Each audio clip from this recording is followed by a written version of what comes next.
Thank you very much. We may take our seats. Honorable members,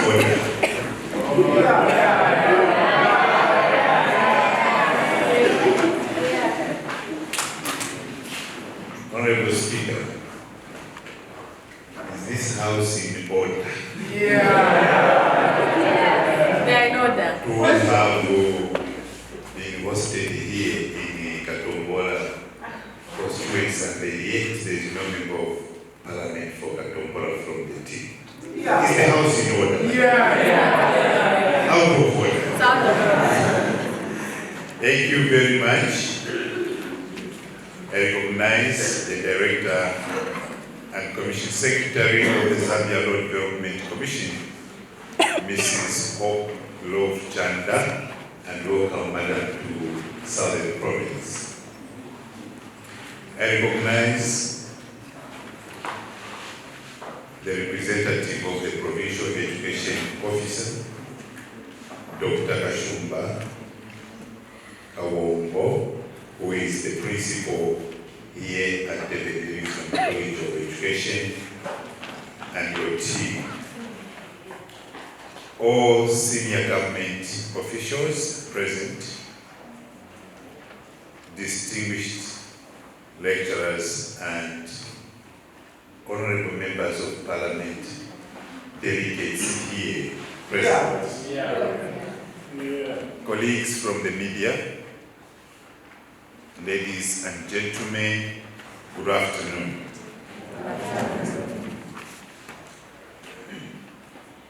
Madam Director, it is a great honor and privilege to join you this morning at the official opening of the second Zambia Parliamentary Model United Nations Conference for Higher Learning Institutions. This year's theme, From Reform to Representation, Strengthening Young Voices in Democracy, is both timely and deeply significant. It speaks directly to the central role that young people must play in shaping the democratic future of our nation. Young people are not merely the leaders of tomorrow. They are innovators, thinkers, and active citizens of today. They are indispensable to the future of our economy, our governance systems, and our national development trajectory. In this regard, I wish to commend the Zambia Law Development Commission for its foresight in creating a platform that nurtures civic awareness, leadership, and democratic participation among our youth. Distinguished delegates, ladies and gentlemen, it is particularly commendable that this conference has brought together students from various universities and higher learning institutions to engage in meaningful dialogue on legal and social governance issues affecting our country. Such platforms do more than encourage debate.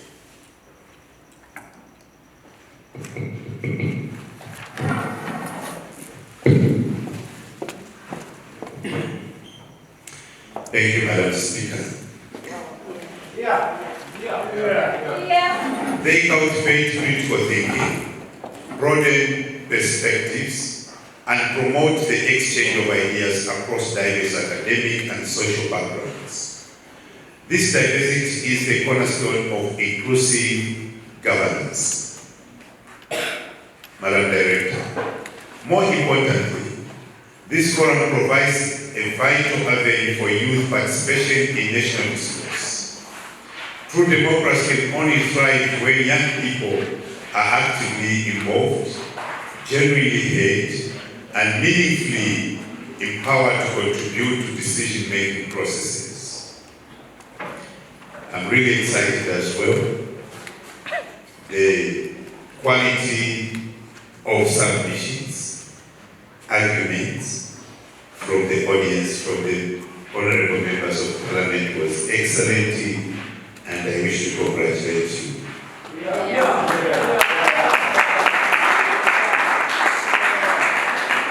Distinguished delegates, one of the most pressing priorities in our national discourse today is the deliberate promotion of youth interests across all sectors of development. This commitment is reflected in ongoing constitutional reform efforts, including provisions for youth representation in the National Assembly. It is further reinforced by Zambia's 8th National Development Plan, which places young people at the center of our development agenda. The plan recognizes youth as a driving force behind socio-economic transformation and prioritizes empowerment, skills development, innovation, and job creation. However, these aspirations will only be realized if we continue to listen and engage with the ideas, concepts, and ambitions of our young people. Ladies and gentlemen, this national commitment was recently reaffirmed by His Excellency, President Hakainde Hichilema, during the 2026 National Youth Endeavor, which was held in Lusaka. The President challenged young people to see Zambia not merely as a place to live, but as a land of opportunity, a place where they can build businesses, create value, and contribute meaningfully to national development. He urged our youth to look inward, to invest their energy and talent in building this nation, and recognize that education remains the most valuable inheritance they can possess. Distinguished delegates, government is taking concrete steps to support this vision. We are expanding vocational training, entrepreneurship programs to equip young people with practical, market-related skills. Internship opportunities are being extended across government institutions and parastatals to bridge the gap between education and employment.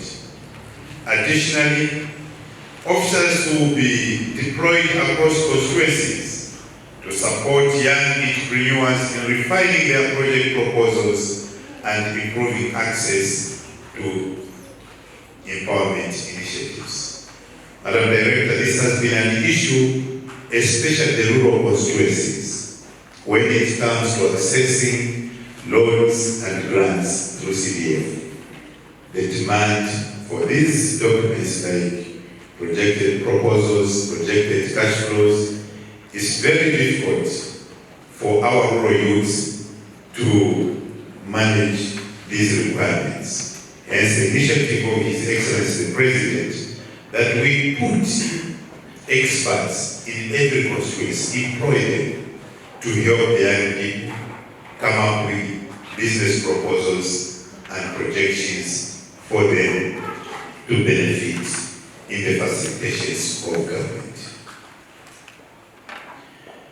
At the same time, young people are being called upon to reject political violence and division, and instead become ambassadors of unity, peace, and national pride. As you were debating, I've seen some of you mean you are for real, you want to go to Parliament. Especially the honorable member for the Messi.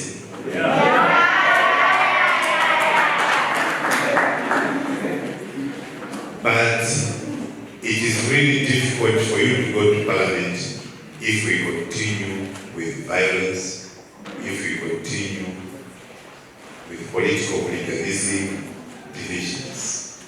So as young people, let's handhold each other with government to fight against violence in politics, to create a smooth route, even for our female colleagues to participate fully. So I urge you to stay away, reject political violence, reject division. Instead, let us become ambassadors of unity, peace, and national pride. Ladies and gentlemen, these measures clearly demonstrate that youth participation is not merely aspirational. It's a deliberate and strategic policy direction. Platforms such as this conference are therefore critical. They prepare young people to engage constructively in governance, policy development, and democratic leadership. They also affirm that young people are not passive observers, but active partners in shaping a more inclusive, responsive, and prosperous Zambia. I encourage you to take full advantage of this conference, engage robustly, think critically, develop practical and forward-thinking resolutions that will strengthen the youth participation and representation in our democracy. I am confident that your deliberations will generate valuable insights that can inform national policy and contribute meaningfully to Zambia's development agenda, including Vision 2030 and the 8th National Development Plan. Madam Director, ladies and gentlemen, allow me also to congratulate the Zambia Law Development Commission on its 30 years of dedicated service to the Republic of Zambia.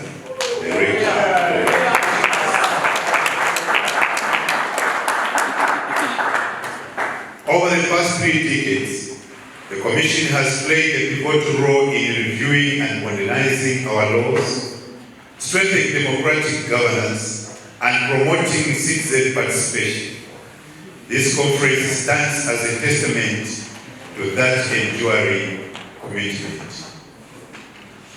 I'm aware that the Law Development Commission has been there and has been very helpful to us parliamentarians as well. I once served when I was a backbencher in the Committee of Legal Affairs, and the director used to come and we worked together in the registration processes. So you are very lucky that you have made this director at this age, at this stage. To me, I only met her when I was already like this. Ladies and gentlemen, as I conclude, I once again commend the organizers for this impactful initiative, one that amplifies the voices of our young people, who are the future leaders and custodians of our nation. It is therefore now my honor and privilege, ladies and gentlemen, to officially declare the second Zambia Parliamentary Model United Nations Conference for Higher Learning Institutions open.